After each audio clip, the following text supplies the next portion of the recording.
Applebaum, and I am taping Maurice Ostomel and his very distinguished career, which he has had these many years, both in Los Angeles and New York and other places which he will tell you about. Mr. Ostomel.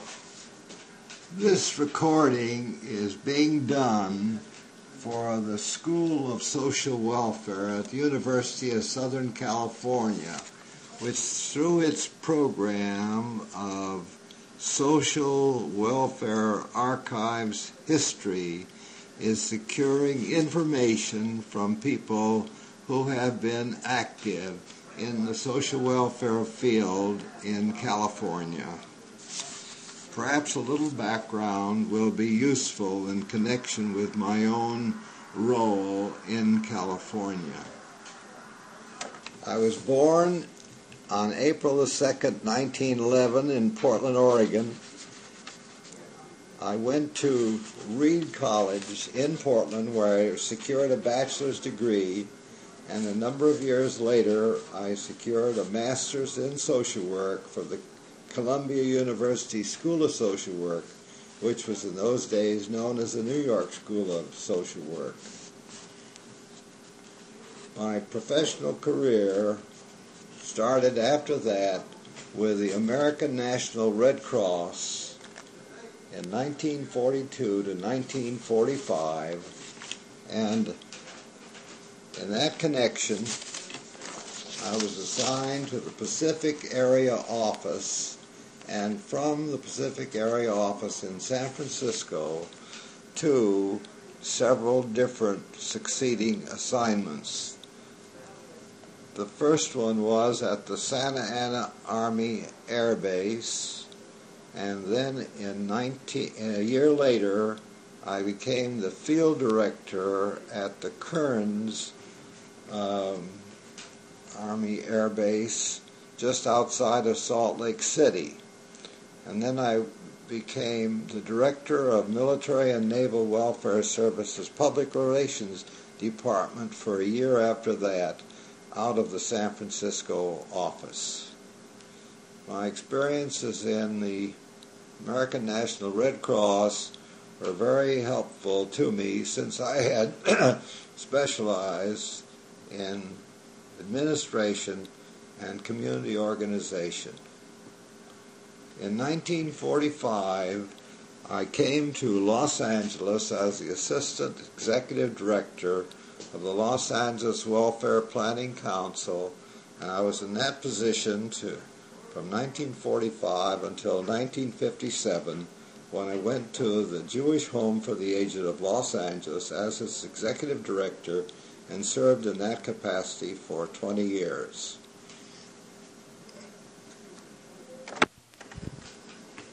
Can you tell me what motivated you to go into social work? Yes, I can. There were two important considerations. One was that years earlier, when I was in college and in high school, I was active in a community center, and at that time I read about social work, professional social work, which was just beginning to be professionalized. And also my wife in Albany, New York, I had married her there in 1934, was the assistant director of the Albany Welfare Department, and I had become interested in welfare because of her activities. And I decided to go to the New York School of Social Work and get a degree in social work. And while I was there, I had some very interesting experiences, including a fieldwork placement at the Social Security office on Wall Street in administration, and I had a community organization placement in the Bronx Council of Social Work. These had a very important influence in my further career. I gave you the background in connection with my education and my work experiences to give you a little information about how I became interested in some of the special things in which I feel that I've made some contribution to social welfare in California.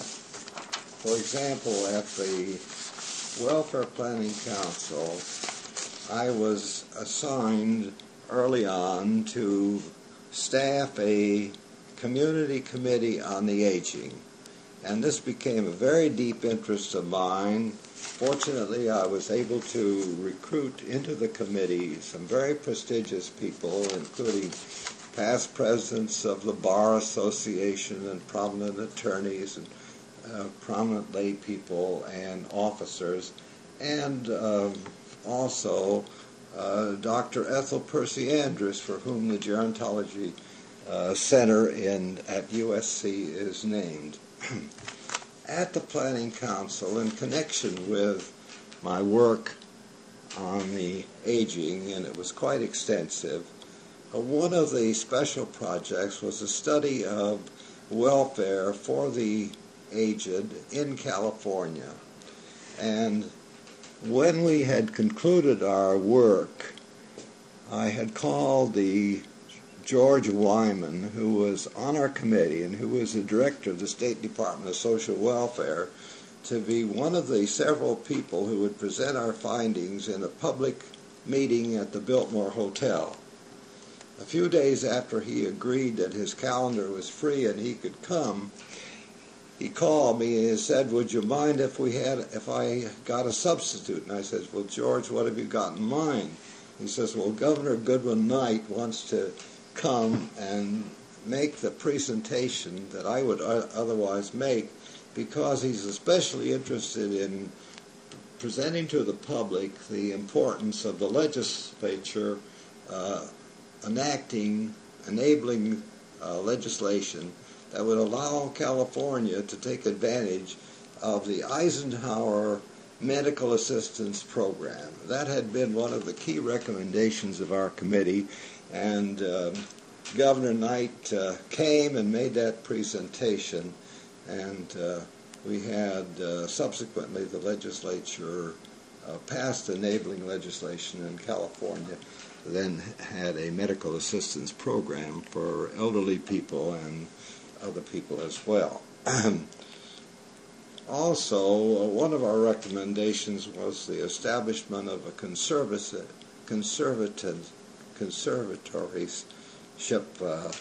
program in California, and that was also passed by the legislature. So that was one of the things that I think was useful in connection with my staffing the Committee on the Aging of the Welfare Planning Council. There were several other activities there that may be of some interest, and one of them was in connection with what was known as the Capital Expenditures Committee of the Planning Council, which I also staffed, and which was composed of very prominent architects and builders and people who were connected with that kind of work. The responsibility of staff was first, when an organization asked for approval of a projected building program, such as a hospital or a Boy Scouts or what have you, the Welfare Planning Council had a procedure of certifying to the social need and desirability of that project. It was my responsibility to see to it that the appropriate division or body in the council looked into that aspect of things. And then when they had completed their work, I would convene a meeting of the Capital Expenditures Committee, and these men would look at the building proposals. Usually they came in with their board members and their architects or engineers and showed us the plans that they had for these projects. Well, sometimes we were able to be very useful to these people. I remember in one instance a hospital came in with a program for expansion of several-story building that was to be right next to the existing hospital. Their plan was to have the first 2 stories for outpatient, and then eventually to add additional stories above that for inpatients. And it had to be tied in with the existing hospital. Our specialists, the architects and builders, pointed out to them that in their planning they had not really taken into consideration what was necessary if they were going to have an inpatient program. For example, they had no way for getting food from the kitchen in the old building into the new building, and there were other things that were involved to show that they had not really thought this thing out as well as they should have. Shortly afterwards, we received congratulations from the members of their board for having helped them find some things that were important to them in their building program. Now, one of the reasons that our certification of and approval of a project was this: there was in California what was known as the California Capital Building Fund, and this was a program whereby corporations in the Los Angeles area contributed into the fund, and then if the Capital Expenditures Committee approved a project, then there would be an allocation of a substantial amount of funds to the organization. So we had a little leverage on the organization. They not only had, if they were community chest organizations, they had to get approval, but even if they were not community chest organizations, they wanted to get approval because they wanted to get the money from the building funds organization. Well, those are 2 of the things that relate to my experience in the Welfare Planning Council.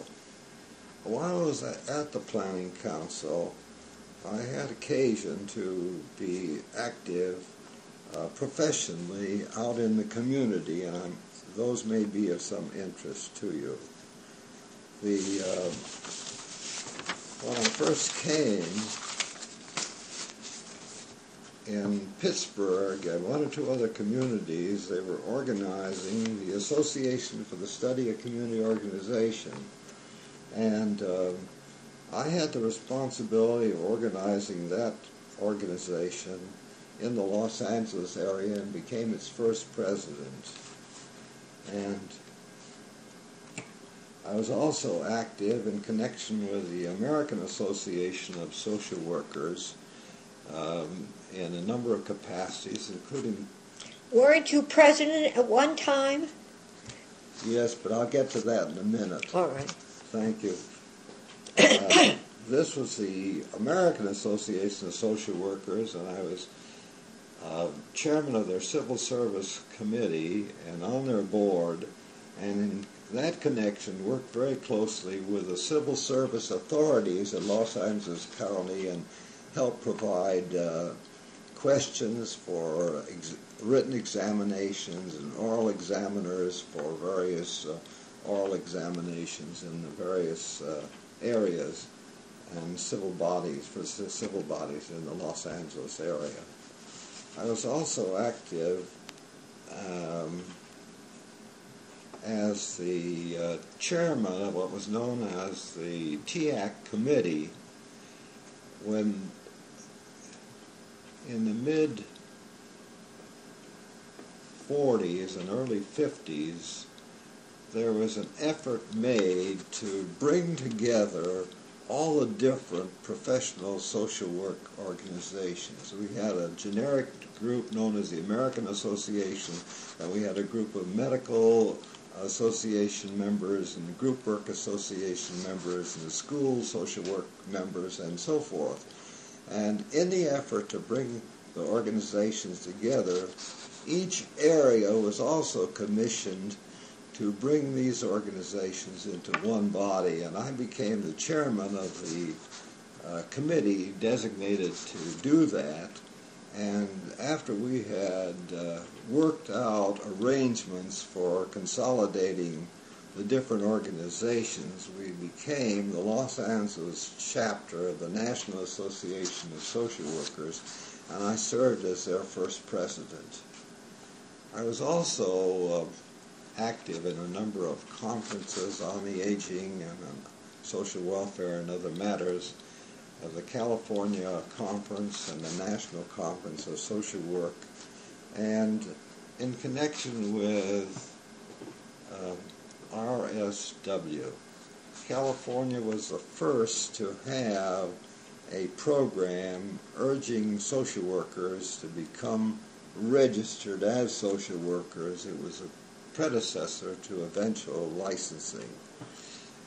Governor Earl Warren appointed me to the Board of Social Work Examiners, which conducted these examinations to have people as registered social workers, and Governor Goodman Knight reappointed me, so I served 12 years on the Board of Social Work Examiners, and in that connection, for a number of the years, I was the chairman.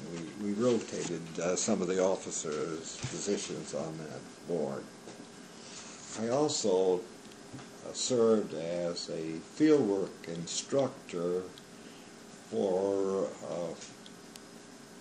students from the School of Social Work at USC, so that while I was at the council, I had a number of those students, one after the other, studying with me in the field of community organization. Maury, I'm wondering, what did you do that was innovative when you left the council to go to the Jewish Home for the Aged? Well, I'm glad you asked that question. One of the reasons I went to the home was that I had become very familiar with the whole subject of gerontology, and it intrigued me that here was an opportunity not only to be interested in the subject from a theoretical point of view, but also to have an opportunity to bring additional services to the people whom were being served. And I felt very gratified in being able to do that while I was at the home. Now, may I ask, did you start in Boyle Heights? I think that was the original old home for the Jewish people, or did you start in the valley?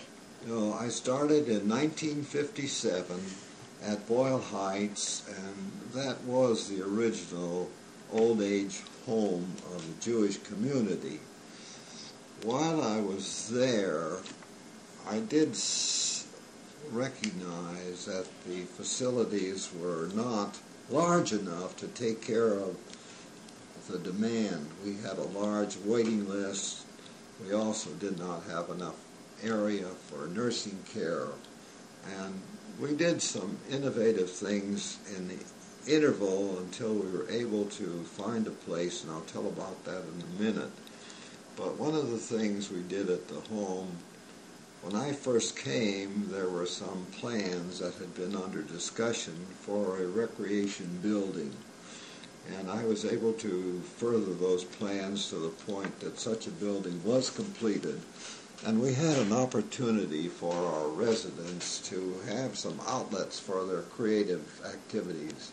Now, I remember one little incident. There was a lady who had come with her husband to our community some 20 years ago, and then her husband died, and then she came into the home. And when she came into the home, we discovered that she and her husband had been in the garment business, and they were very familiar with that work.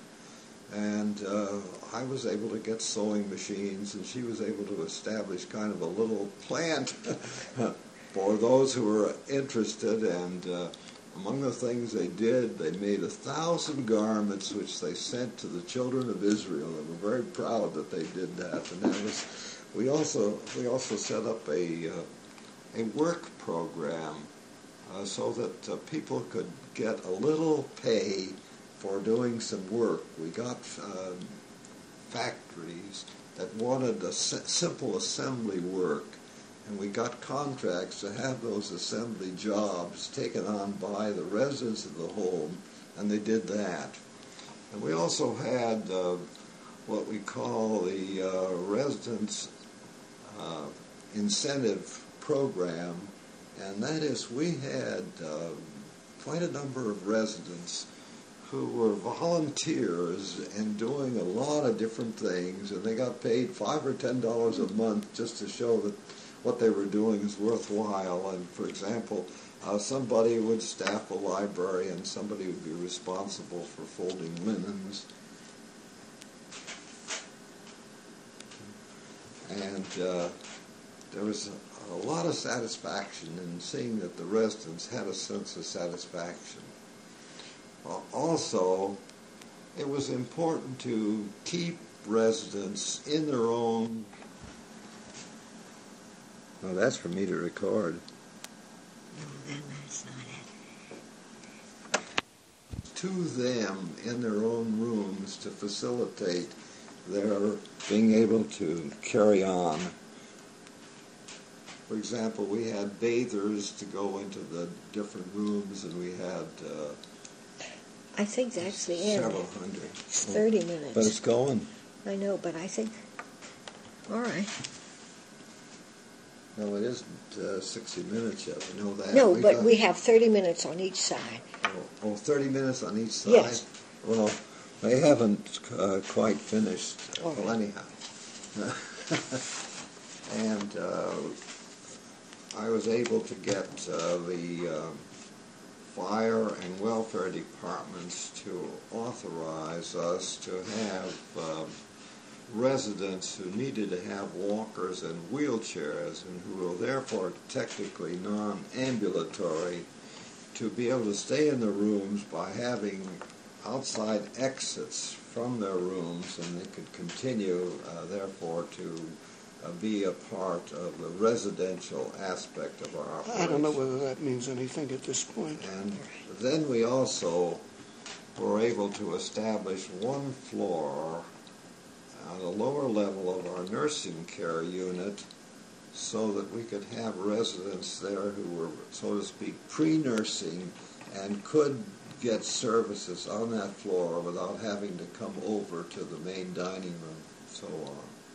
We had also established a clinic on the lower level of that floor, and I was very proud of the fact that we were able to recruit quite a number of medical and other specialists to assist us with residents so that we didn't have to get them to doctors' offices and other places. For example, a dentist would come and there was a dental chair and he could take care of the people, and a podiatrist would come and he could take care of the foot care of individuals. And we had the regular medical staff who could see the people without our having to take them to various doctors' offices and clinics and places like that. So those were among some of the things that we did. There was one little incident that may be amusing.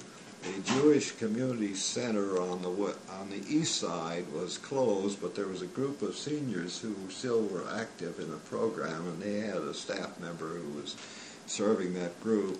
They didn't have a place for their operations, and we arranged for them to use our main dining room for their programs once a week.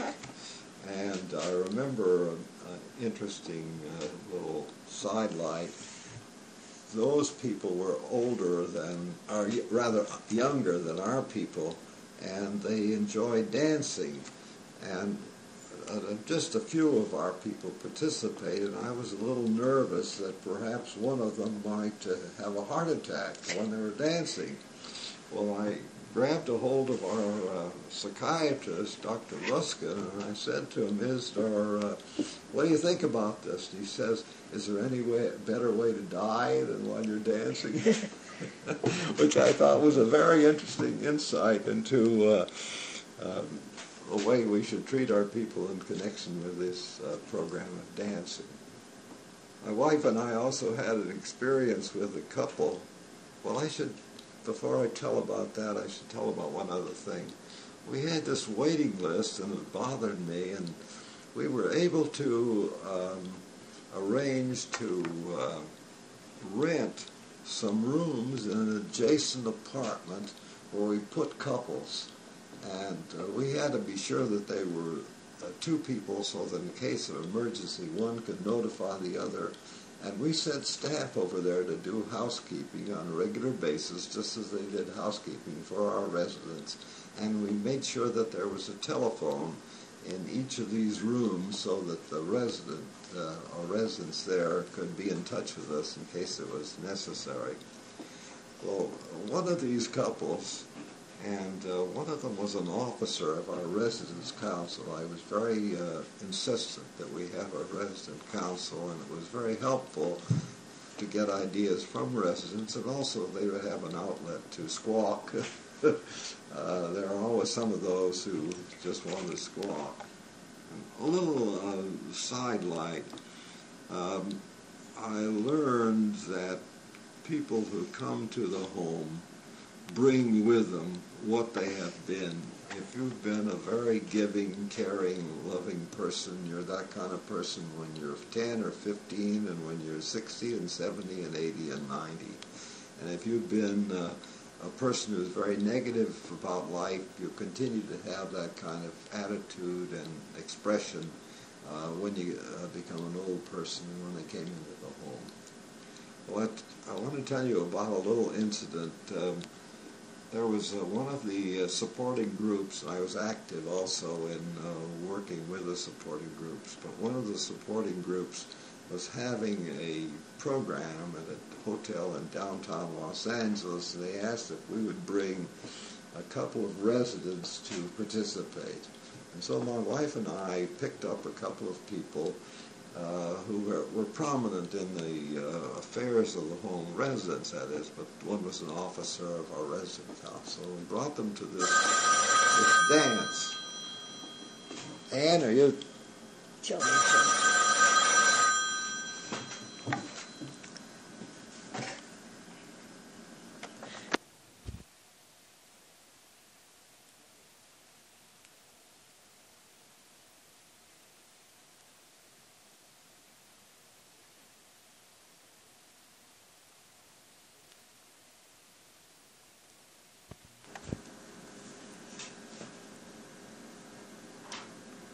We picked this couple up, as I indicated, and took them to a downtown hotel where this auxiliary from the San Fernando Valley was having a program.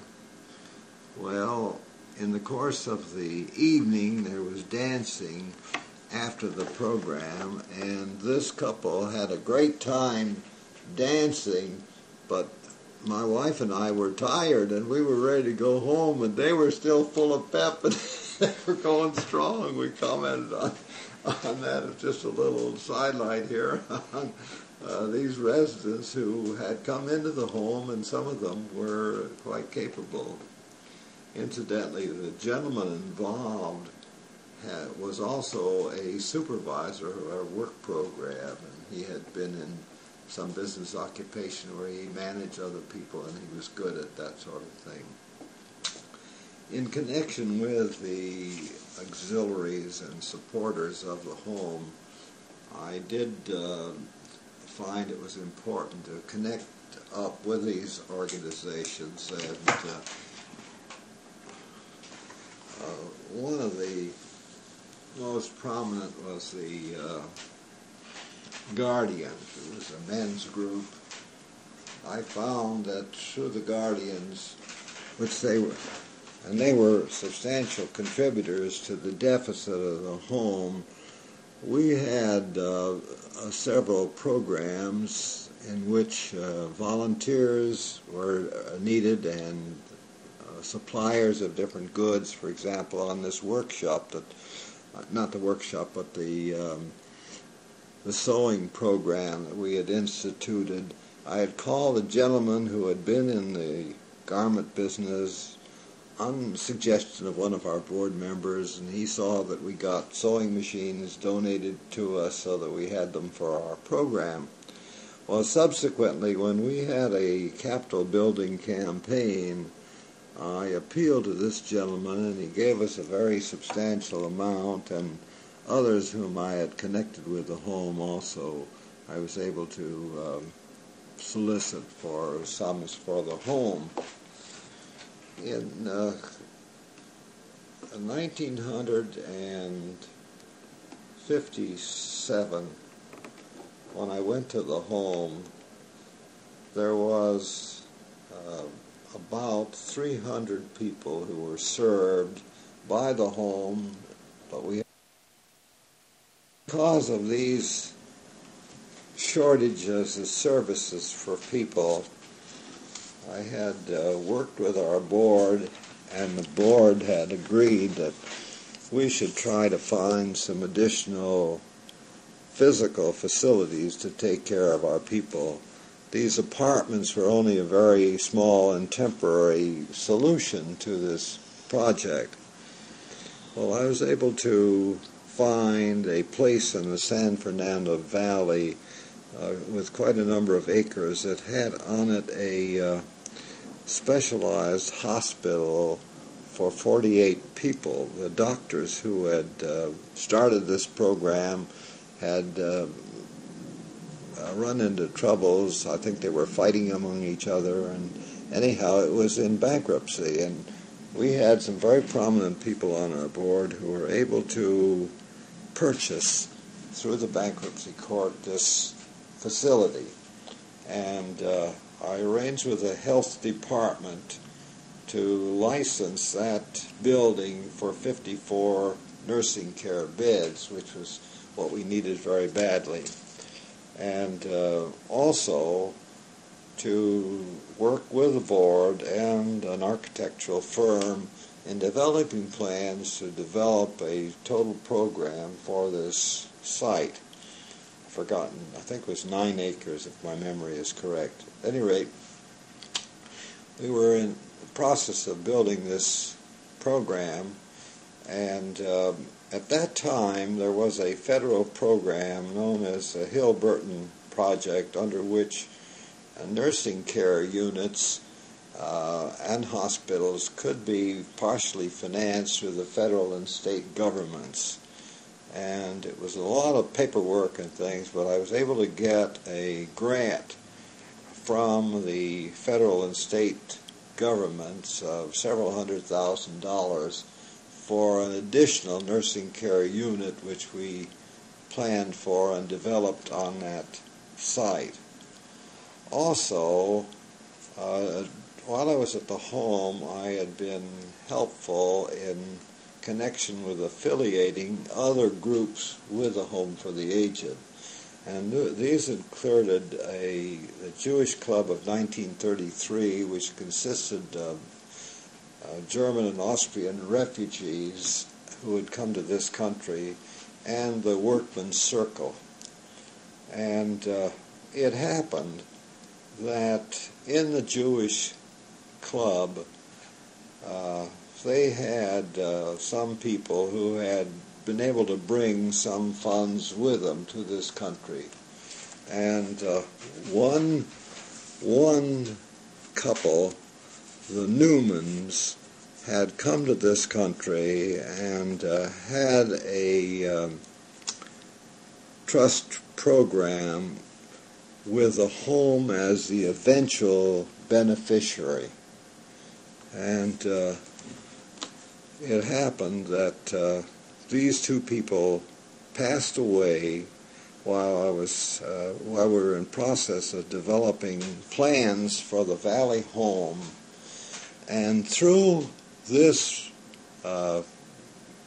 couple, their legacy to the home was well over $1 million, and that with the Hill-Burton money and the drive for capital funds which we made, we were able to add a nursing unit 48 beds, and what was known as the Newman Building, which was a portion of which was designated for the Jewish Club and named the Newman Building because we had the bequest from this couple.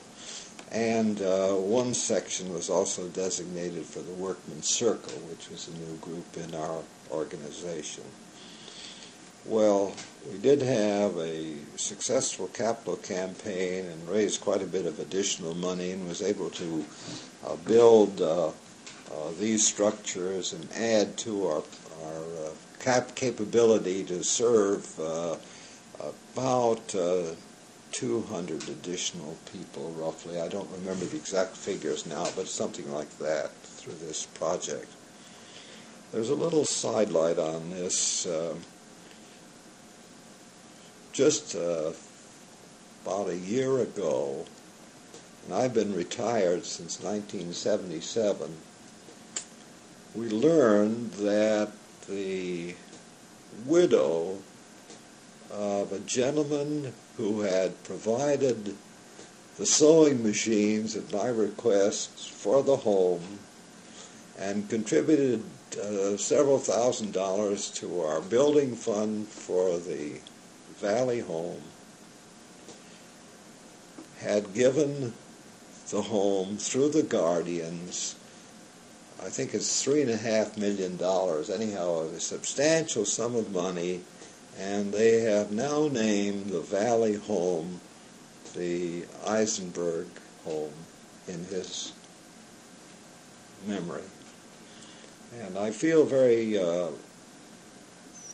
happy about what has happened, because it does show what happens when you have a connection with other people that results this way. I remember I used to go to the Guardian board meetings every month, and Ben was a member of their board, and I used to go to their dinner meetings every month, and Ben frequently sat with me.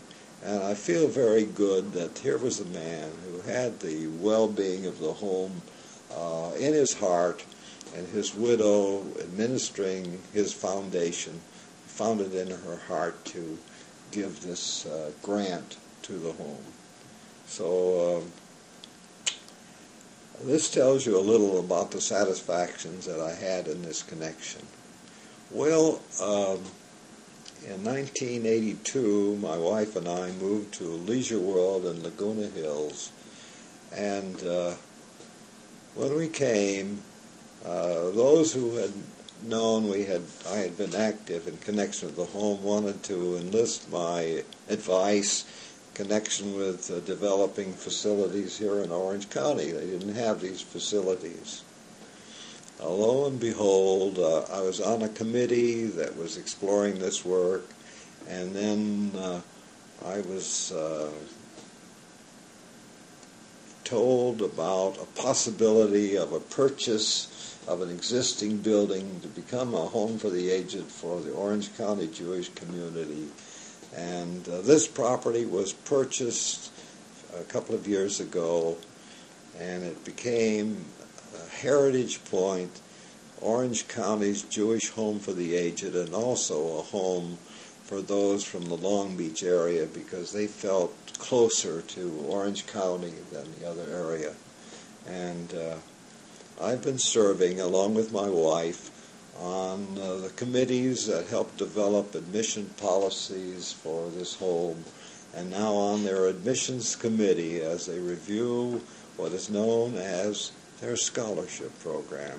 I want to talk a little about their scholarship program, because this phrase came from myself and my wife and has now been incorporated in their program.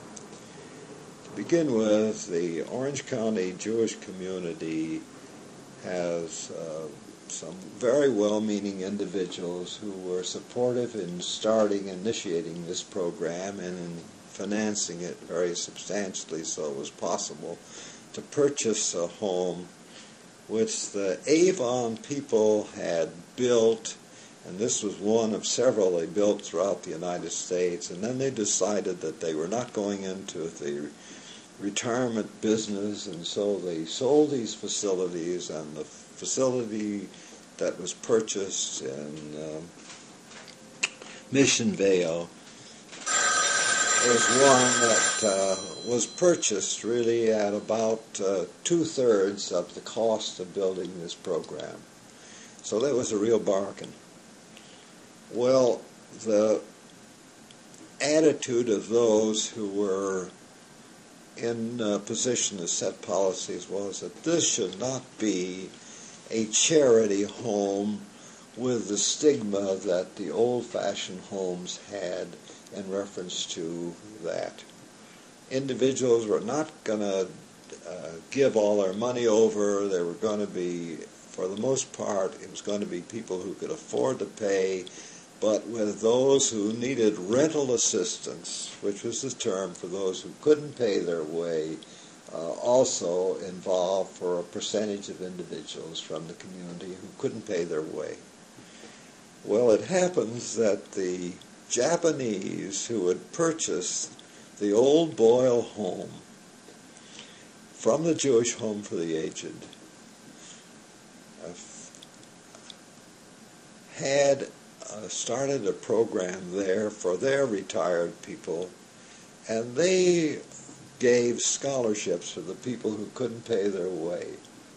My wife and I thought that was a very apt expression for people who couldn't pay their way, and we persuaded the people at the Jewish community who were in charge of this particular home, the board members, that the word scholarship was a very proper word for people who needed this assistance.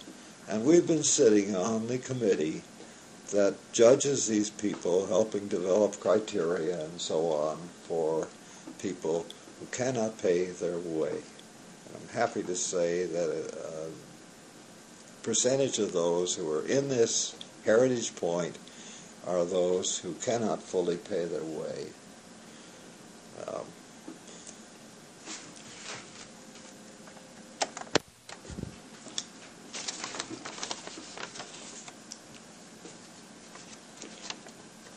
While I was at the home, I was active in connection with the other nonprofit homes for the aging. We exchanged information. It was helpful to us in personnel practices and what we should be paying our employees in a lot of different ways. We had Southern California Association of Homes for the Aging, and I was their president at one point. And we had, one day we were having an executive committee meeting of our officers, and one of our officers was Dr. Andrus, whom I had mentioned earlier. They had a teacher's home, and she was connected with that home. She told us at this